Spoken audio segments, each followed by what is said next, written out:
Добрый день, дорогие участники! Мы рады вас видеть на нашем занятии.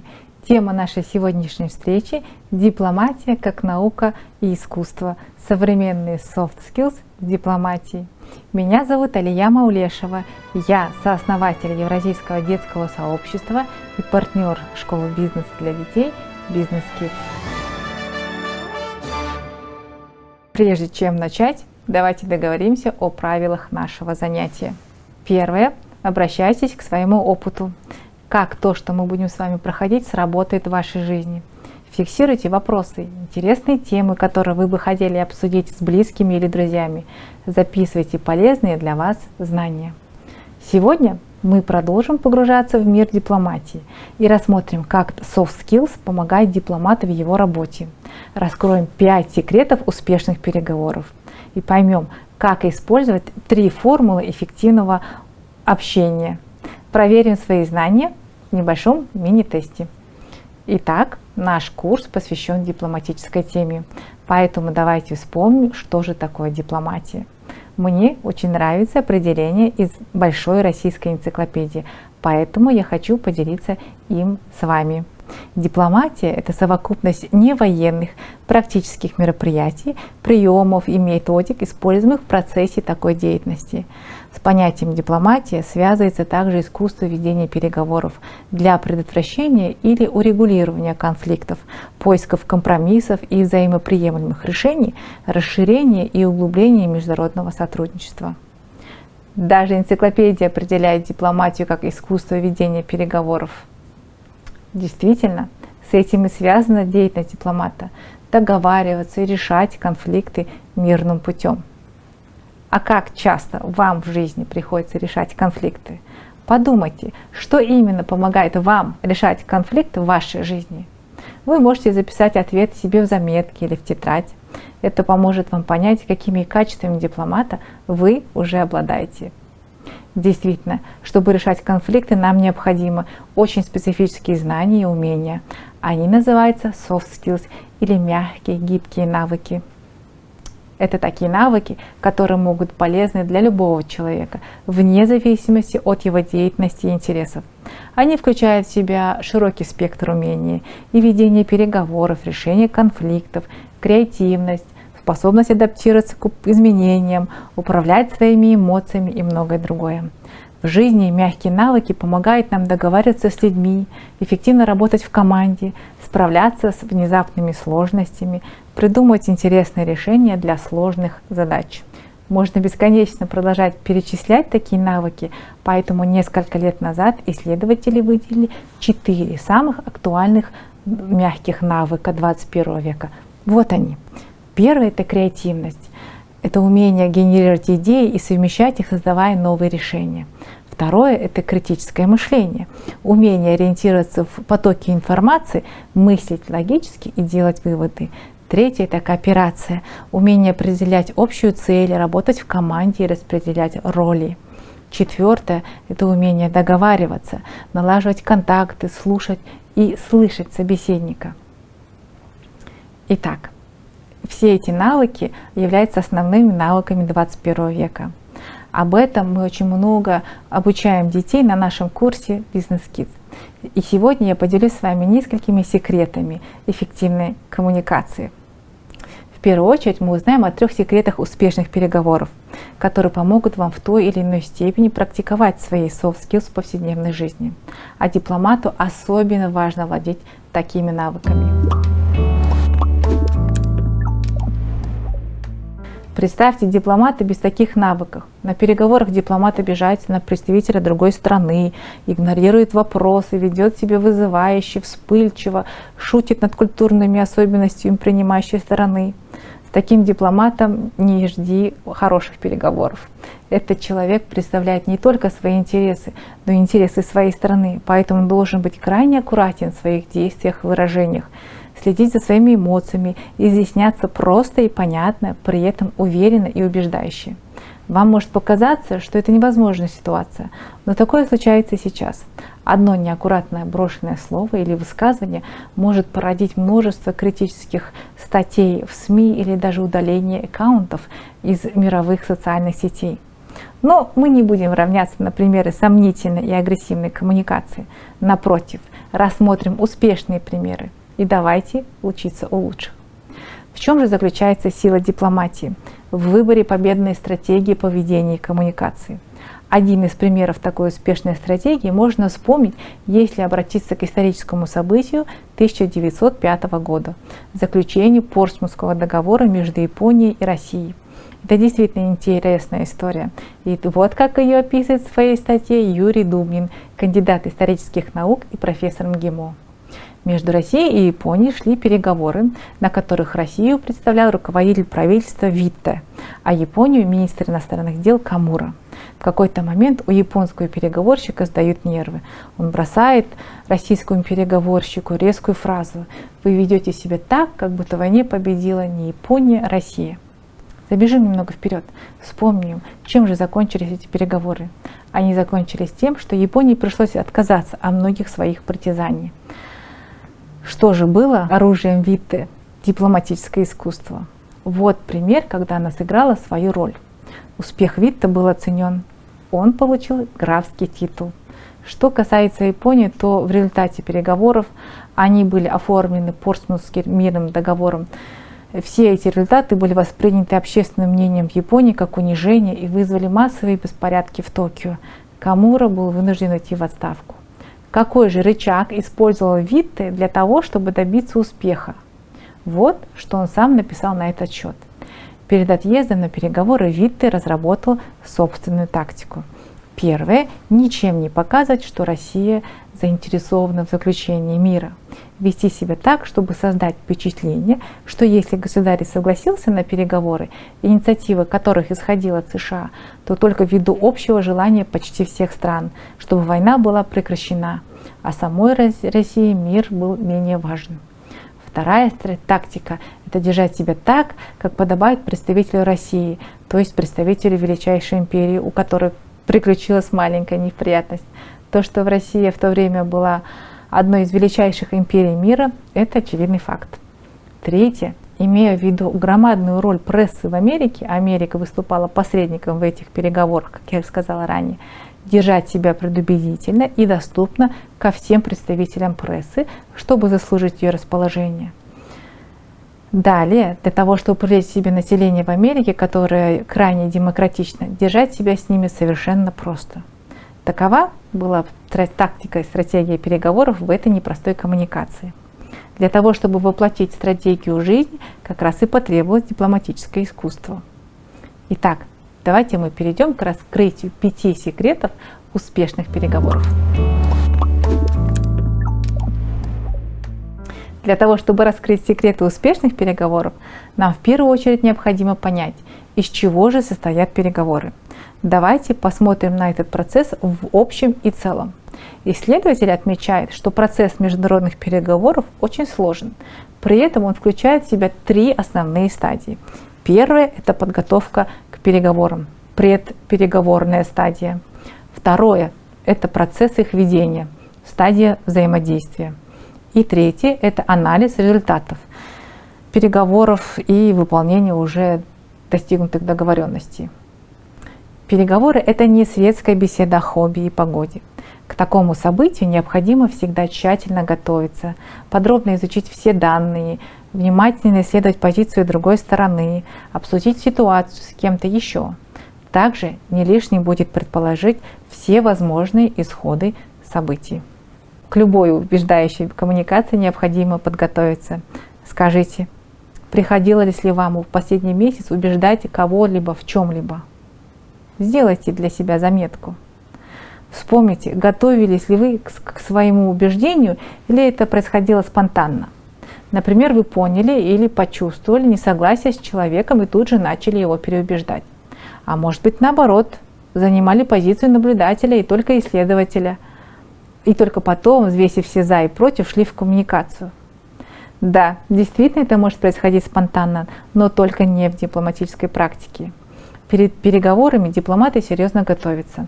Анализ позиций, их приоритизация, понять, что важнее всего, в чем готовы уступить, а в чем точно нет. Изучение особенностей другой страны, ее истории, поиск аргументов – все это и многое другое является обязательной частью подготовки к переговорам. А как нам с вами подготовиться к переговорам? Вступая в переговоры, обязательно проверьте себя по этому чек-листу. Внимательно изучите вопрос. Владеете ли вы достаточным количеством информации по теме? Изучите тему своего собеседника и позицию своего собеседника. Почему он так считает? Проанализируйте ситуацию, что нужно учитывать, вступая в эти переговоры. Итак, вот и первый секрет успешных переговоров. Подготовьтесь к переговорам заранее. Соберите максимальное количество информации по вашей ситуации. После того, как вся информация по теме переговоров изучена, можно переходить к активным действиям.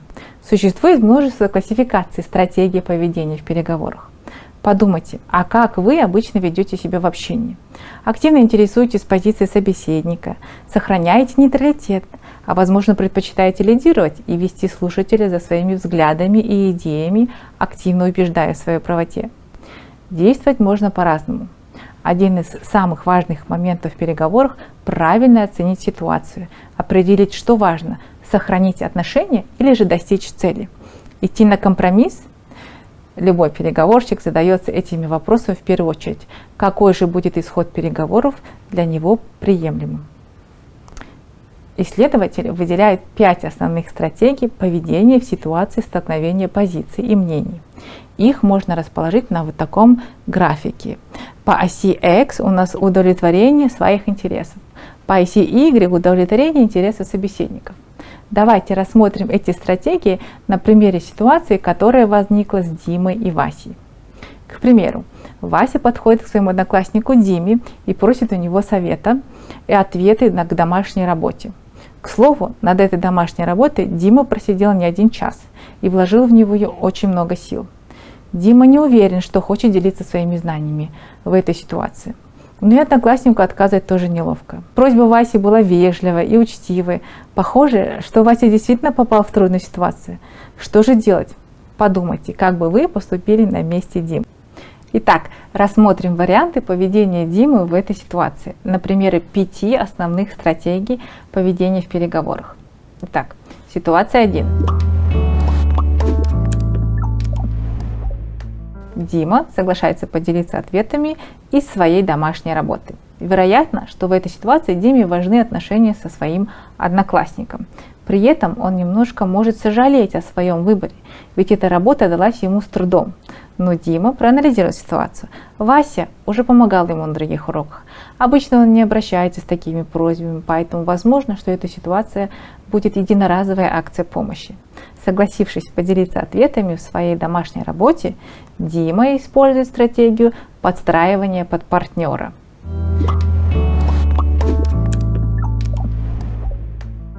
Ситуация номер 2. Обратная ситуация. Дима отказывается делиться своими ответами, потому что она действительно далась ему очень тяжело, и ему очень важна уникальность проделанной работы. Он вложил много в нее времени и сил и очень дорожит этим. Результат, который он ожидает от работы, для него намного важнее, чем общение и отношения с Васей. Возможно, что здесь Дима даже позволит себе возмутиться. А почему я должен делиться своими ответами? Такая стратегия, в результате которой результат важнее, чем отношения с человеком, называется соперничество. В этой стратегии переговорщик стремится получить максимальную выгоду от ситуации, сохранив свою позицию, вне зависимости от того, как это отразится на отношениях с другими людьми. Ситуация номер 3. Дима соглашается дать ответы своей домашней работы. При этом у Димы есть ответная просьба. За ответы из домашки одноклассник Вася тоже должен выполнить одну просьбу. Например, он должен организовать для Димы вечер с игрой на Васиной новой игровой приставке. Или помочь с выполнением домашнего задания по другому предмету, в котором Вася разбирается лучше. Когда стороны идут на взаимные уступки, это называется компромиссное решение. В этой ситуации никто не выиграл и никто не проиграл. Компромисс – это быстрая и простая стратегия, по-дружески сворачивающая любые переговоры. При этом компромисс не всегда может удовлетворять потребности всех сторон. Идти на уступки может быть приятнее, но не всегда. А другая сторона, в свою очередь, может и вовсе не согласиться на уступки.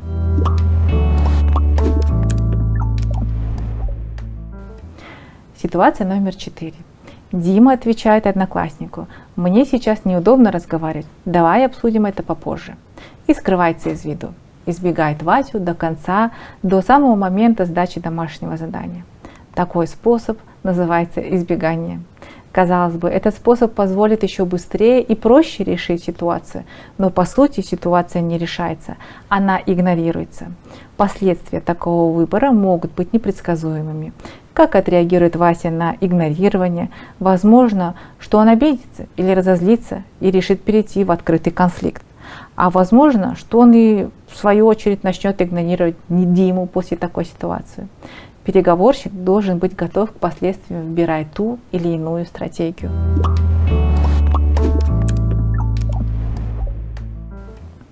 Ситуация номер 5. Дима уточняет у Васи, что именно заставило его обратиться к нему с такой просьбой. Дима исследует интерес Васи, его мотивы, его позицию, чего хочет Вася на самом деле. И здесь может произойти все, что угодно. Например, окажется, что Вася не хотел списывать у Димы ответы, присваивая чужие труды себе. Вася лишь хотел сравнить свои ответы с ответами Димы, чтобы понять, как сильно он ошибался и ошибся ли он вообще. Вася чувствует, что не очень хорошо разбирается в предмете и решил обезопасить себя таким образом. Ситуация меняется. Теперь уже и Дима заинтересован в таком сотрудничестве. Ему тоже интересно сверить ответы, ведь он знает, что Вася, скорее всего, допустил ошибки. А вдруг их ответы окажутся одинаковыми? Тогда и Диме придется переделать работу. Так он сможет найти ошибку раньше, чем учитель, и исправить ее, и получить более высокий балл. Такой исход переговоров называется сотрудничество или стратегия решения проблемы. У наших героев были следующие проблемы. Вася хотел сверить ответы, чтобы понять, как сильно он ошибался. А Дима все это время переживал, не ошибся ли он. Таким образом, обе стороны получают выгоды от сотрудничества. Но, конечно, не во всех ситуациях такая стратегия возможна.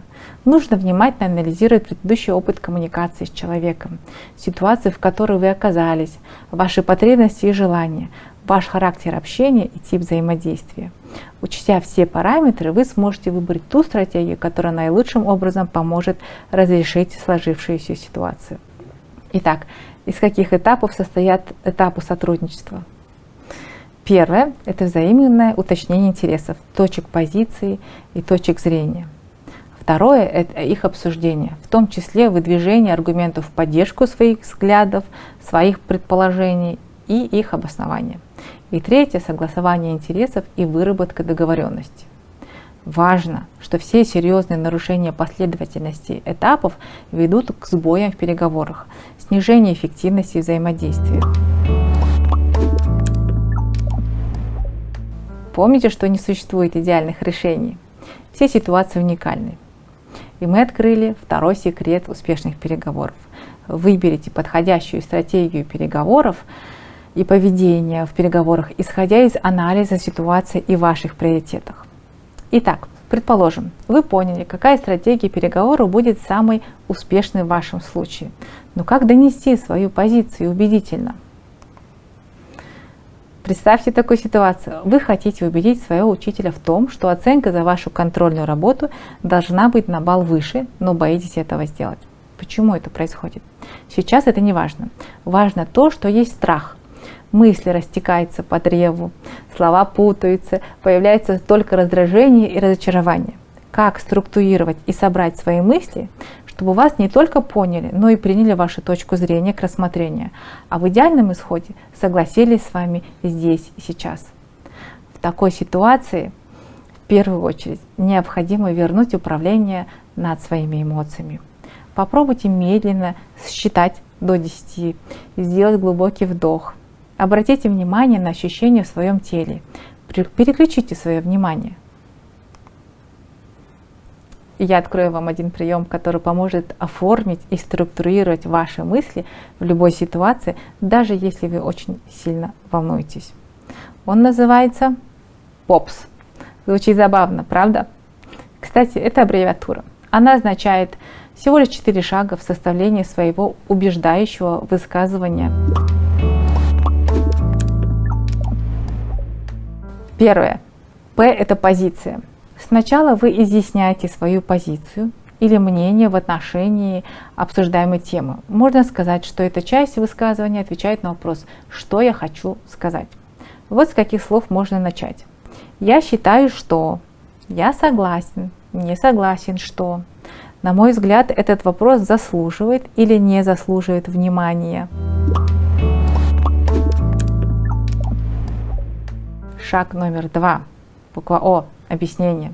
Далее вы раскрываете суть своей позиции, уточняете ее, используете аргументы. Можно сказать, что эта часть высказывания отвечает на вопрос «почему я прав?». Вот с какими словами можно начать этот блок. Потому что и так как. Шаг номер 3. Привести пример. Объяснение необходимо иллюстрировать примером. Приведите в пример ситуацию или историю, которая подчеркивает вашу позицию, демонстрирует, как ваши аргументы реализуются в жизни. Вот какими словами можно начать этот блок. Например, я могу доказать это на примере и так далее. Шаг номер 4. Следствие. Завершите свое высказывание выводом, который следует из ваших аргументов и примеров. Вернитесь к ключевым словам, которые были в вашем тезисе, то есть главным суждением из первого блока. Вот какими словами можно начать этот блок. Таким образом, подводя итог, исходя из сказанного, я делаю вывод. Значимость этого приема состоит в том, что вы можете в сжатой форме выразить свои соображения по той или иной теме и сделать это очень быстро. Этот прием уменьшает вероятность реакции собеседника. Я ничего не понял из того, что ты сейчас сказал. Итак, мысли структурировать нам удалось, но что именно нужно сказать, чтобы убедить своего собеседника? Попробуйте использовать аргументы к выгоде. Один из самых эффективных аргументов, аргумент к выгоде, это прием, где участник дискуссии как аргумент использует предположение или предложение или решение, которое, по его мнению, должно привести к пользе собеседника. Как найти ваш аргумент к выгоде? Ответьте на 3 вопроса. Почему человек должен захотеть с вами согласиться? Что изменится в лучшую сторону в жизни человека, если он с вами согласится? И что полезного и хорошего получит человек, если с вами согласится? Внимательно и подробно отвечайте на эти вопросы, а ответы лучше записывайте в заметки. Чем подробнее и конкретнее будут ваши ответы, тем увереннее и сильнее будет ваш аргумент к выгоде. Возможно, что вам придется лучше узнать своего собеседника, что ему важно, что он любит, чего же он хочет. Продолжайте исследовать позицию своего собеседника уже во время переговоров, так, как это делают дипломаты. Итак, мы открыли 3-й секрет успешных переговоров – структурированное высказывание и сильные аргументы. В переговорах очень важно быть логичным и последовательным. Выбирать аргументы, которые будут актуальны и весомы для другой стороны, а не только для вас. Управление своими эмоциями, последовательное объяснение своей позиции и аргументы к выгоде помогут вам убедить своего собеседника. Давайте проанализируем себя.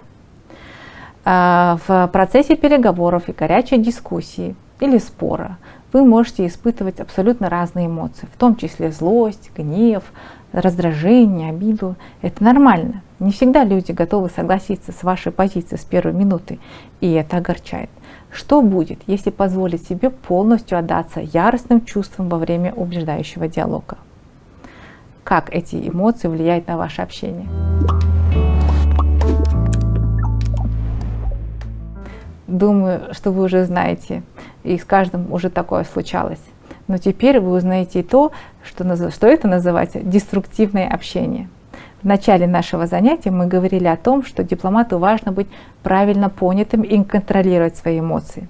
Если дипломат начнет активно выражать свое недовольство, переходить на личности, грубо высказываться, острого конфликта уже будет не избежать. Но как же донести свое несогласие до другой стороны? Включить режим безэмоционального робота? Нет, это совсем ни к чему. Наша задача — уметь вести конструктивный диалог. Конструктивный диалог — это такой диалог, в котором обсуждается проблема, ее решение, а не личности в ней участвующие. Участники не позволяют себе колких высказываний и не перебивают друг друга. Чувствуете, что вместо обсуждения ситуации вы начинаете обсуждать, как сильно вы друг друга раздражаете и ненавидите. Это деструктивный диалог. Старайтесь не позволять эмоциям разрушать вашу линию убеждения. Сделайте эмоции своим союзником. Учитывайте ваши чувства, но при этом сосредоточьтесь на решении ситуации. Вот и получится конструктивный диалог. Если рассмотреть психологическую структуру деструктивного диалога, то окажется, что оно монологично. Монологическое общение означает невнимание к точке зрения, мнению собеседника, в то время как в основе конструктивного общения диалог, обмен мнениями, постоянное исследование позиции и точки зрения собеседника. А это, как вы уже поняли, очень важно в переговорах. Подумайте, каких ситуаций в вашей жизни больше? Довольны ли вы этим? К счастью, существуют различные техники выражения своих эмоций и чувств так, чтобы не обидеть другого. С одной из них я сейчас вас познакомлю. Используя ее, вы сможете донести свою мысль, поделиться своими ощущениями и при этом не обидеть другого человека. Техника называется «я-высказывание». Давайте рассмотрим ее на примере. Посмотрите на эти высказывания. Как вы считаете, в чем разница? Кажется, что разница здесь в ответственности, которую мы перекладываем за свои чувства на другого человека. Чаще всего высказывание носит обвинительный характер, что задевает окружающих и провоцирует острый конфликт. Не надо так, друзья. Наши эмоции — результат нашей внутренней жизни, наших реакций на окружающий мир. Поэтому мы можем о них говорить только используя конструкцию «я чувствую, когда ты». Итак, формула «я-высказывания» очень проста. Сначала вы описываете ощущения, эмоцию или чувство, которые вы испытываете в ситуации. Зачем? Затем описывайте факт, который является причиной этих чувств. Очень важно здесь не оценивать факты, а сухо описать происшедшее. Также нельзя путать эмоцию и умозаключение. Нельзя сказать «я чувствую, что ты всегда не прав». В данном случае ты не прав, это умозаключение. Вы с чем-то не согласны и делаете логический вывод о том, что кто-то не прав. А вот какие эмоции вы испытываете по этому поводу. Вы огорчены, обижены, разочарованы. Управление своими эмоциями возможно только в том случае, когда вы способны свои чувства определить. Подумайте, а какие эмоции и чувства вы испытывали за последний месяц. Попробуйте найти их название. Есть ли название эмоций и чувств, которые вам не знакомы? В качестве дополнительной практики могу предложить вам задание, которое нужно будет выполнять в течение недели. Можно начинать уже сегодня. Называется эта практика «Дневник эмоций». В течение недели попробуйте записывать эмоции, которые вы испытываете, в заметке в телефоне, или же в блокнот. Если вы не можете подобрать слово, которое описало бы вашу эмоцию, обратитесь за помощью к друзьям или близким. Вдруг кто-то уже испытывал что-то похожее. В конце недели посмотрите, каких эмоций больше. Будете ли вы довольны результатом? Захотите ли вы изменить что-то? Это вы сможете узнать только если попробуете понаблюдать за своими эмоциями. Итак, 4-й секрет успешных переговоров — конструктивно и экологично выражать свои эмоции. Экологическое общение — это общение, основанное на уважении к себе и к собеседнику. В конструктивном диалоге, направленном на решение проблемы с экологичным выражением своих позиций, чувств и эмоций, вы с большей вероятностью добьетесь успеха. Но что делать, если не удалось вовремя применить «я» высказывание? Возможно, в диалоге проскользнула какая-то фраза, которая могла оказаться неприятной собеседнику. Или другая ситуация, что делать, когда вы видите, что человек уже закрылся и уже не реагирует на общение с вами. Возможно, даже человек демонстрирует обиду и разочарование. Как быстро и эффективно наладить связь между вами, чтобы продолжить переговоры? В этом нам поможет эмпатия.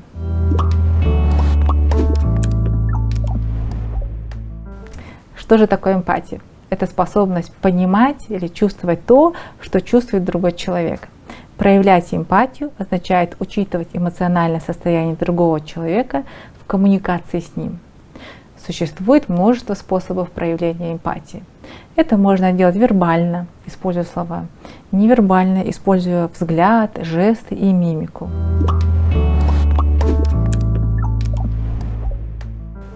Наладить эмоциональный контакт и создать пространство для эмпатии помогает активное слушание. Активное слушание – это способ общения, позволяющий точнее понимать психологическое состояние, чувства, мысли собеседника с помощью особых примеров участия в беседе, подразумевающих активное выражение собственных переживаний и соображений. Приемы активного слушателя. Слова-воодушевители. Всегда поощряйте говорящего как невербально, так и вербально с помощью следующих лексических средств. Ага, угу, точно, правильно, я понимаю, да, конечно, именно так, прекрасно. Прием отражения. Отражение – это повторение ключевого слова или фразы сообщения, говорящего для того, чтобы воспринять больше информации и получить более точное представление о нем. Отражение работает подобно маленьким искрам, которые почти незаметны для говорящего. Замечания о ходе беседы. Сообщайте своему собеседнику о том, что вы думаете о ходе беседы, в частности, о ее положительных моментах. Также можно замечать реакции собеседника, проговаривая их. Например, «Похоже, мы достигли общего понимания проблемы». Итак, еще один способ эффективного общения – это эмпатическое высказывание. Покажите человеку, что вы понимаете его чувства и сложность ситуации, используя эмпатическое высказывание. Его формула проста. Описание ситуации, когда ты видишь или когда ты слышишь, когда происходило, предположение о чувствах и эмоциях собеседника. Ты, наверное, чувствуешь, продолжите сами, предположение о возможных причинах, потому что для тебя это важно. Пример. Давайте представим такую ситуацию. Даша хочет отпроситься у мамы погулять. Ее мама еще не знает, что Даша действительно сделала все домашние задания и может это сделать. Даша спрашивает у мамы, можно ли ей пойти погулять до вечера, на что в ответ она слышит вздох и молчание. Как Даша может использовать эмпатическое высказывание в этой ситуации? Вот пример. Мама, когда ты слышишь, как я отпрашиваюсь у тебя погулять, ты, наверное, чувствуешь грусть, потому что тебе важно, чтобы я посвящала много времени учебе и школе. Если после такой реплики Даша расскажет о том, что уже сделала домашнее задание, то такие переговоры будут намного эффективнее, ведь Даша обратилась к чувствам своего собеседника, проявила эмпатию. После такой фразы можно использовать наш прием ПОПС, аргументировать Дашину прогулку. Именно с таких простых вещей и начинается дипломатия. Итак, мы раскрыли 5-й секрет успешных переговоров. Используйте эмпатию.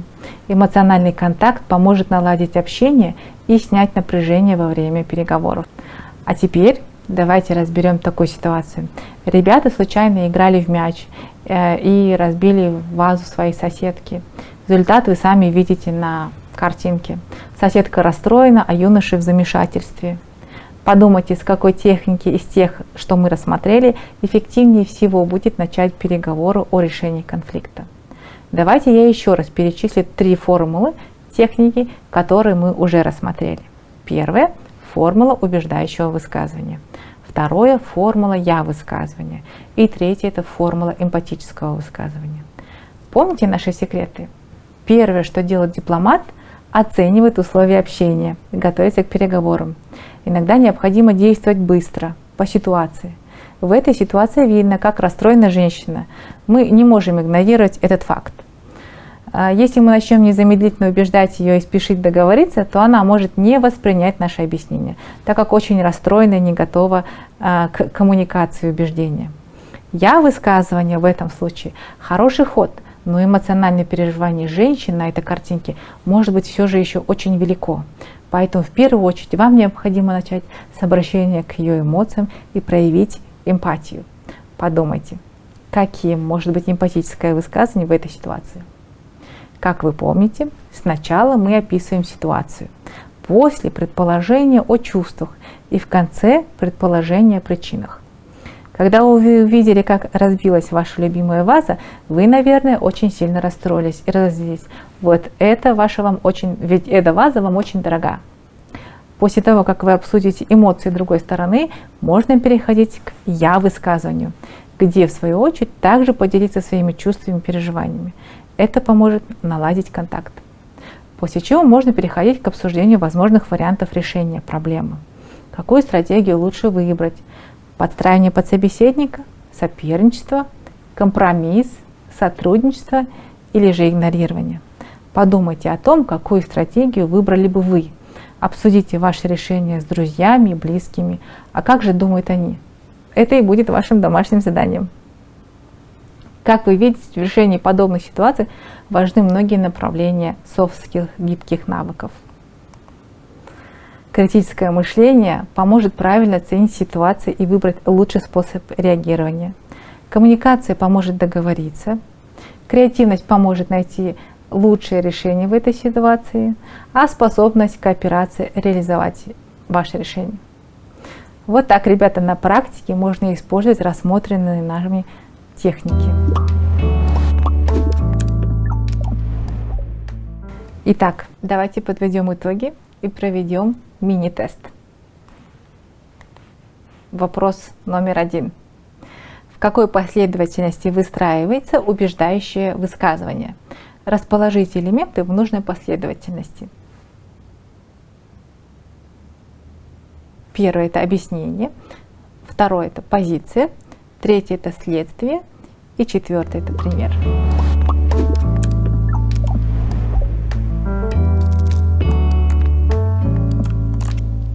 Правильный ответ – позиция, объяснение, пример и следствие. Вопрос номер 2. В каких примерах формулировка «я-высказывание» выполнена верно? Первое. Я чувствую, что ты меня раздражаешь. Это очень опасная фраза. Здесь «я-высказывание» хочет замаскироваться под «ты-высказывание». Будьте аккуратны, когда будете слышать эту фразу. В некоторых контекстах она может быть очень манипулятивной, поэтому но это не обязательно. В чем же здесь ошибка? Человек описывает оценочное умозаключение, выдавая это за чувство. «Ты меня раздражаешь» – классическое «ты-высказывание». При этом в начале предложения у нас указано обращение к чувствам. Второй вариант «ты растяпа». Это классическое «ты-высказывание», в котором есть оценочное суждение. Такое нам тоже не подходит. Никаких элементов из формулы «я-высказывание» нет. Вариант номер 3. Я чувствую злость, когда ты подшучиваешь надо мной так, как сейчас. Это правильный ответ. Местоимение «я», описание эмоций, описание факта без оценки. И вариант 4, я думаю, что ты глуп. Заключение, которое действительно не имеет ничего общего с я-высказыванием. Ну и вариант D, я испытываю радость, когда переписываюсь с тобой. А вот пример того, что я-высказывание можно использовать и в положительном ключе. Положительными эмоциями делиться не менее важно. Это еще один способ наладить контакт. Подумайте, как часто вы отмечаете в общении с человеком, что именно вам нравится в общении с ним. А говорил ли кто-то вообще вам про это? Довольны ли вы этим? Понять, что тебе нравится в общении и почему, это непростая задача. Попробуйте сделать следующее. Начертите в тетради таблицу из 2 столбцов. Первый назовите, как со мной можно общаться, а второй, как со мной нельзя общаться. Заполните таблицу. исследование себя – важная неотъемлемая часть практики переговорщика. Дипломат должен знать о своих типичных реакциях, поведении, чтобы в случае чего скорректировать это.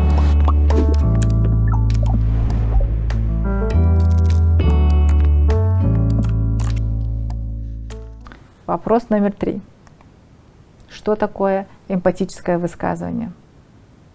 Выберите правильный вариант.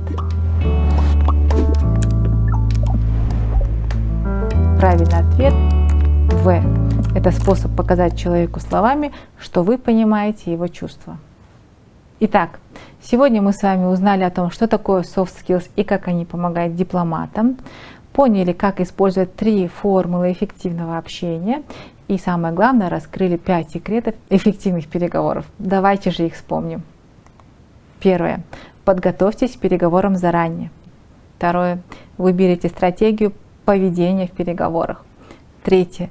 Структурируйте свое высказывание и используйте аргументы к выгоде. Четвертое. Выражайте эмоции конструктивно. Ну и пятое. Используйте эмпатию. Также мы с вами сегодня рассмотрели техники и практики общения, которые позволяют эти секреты реализовать. Ребята, желаю вам успехов на пути эффективных переговоров.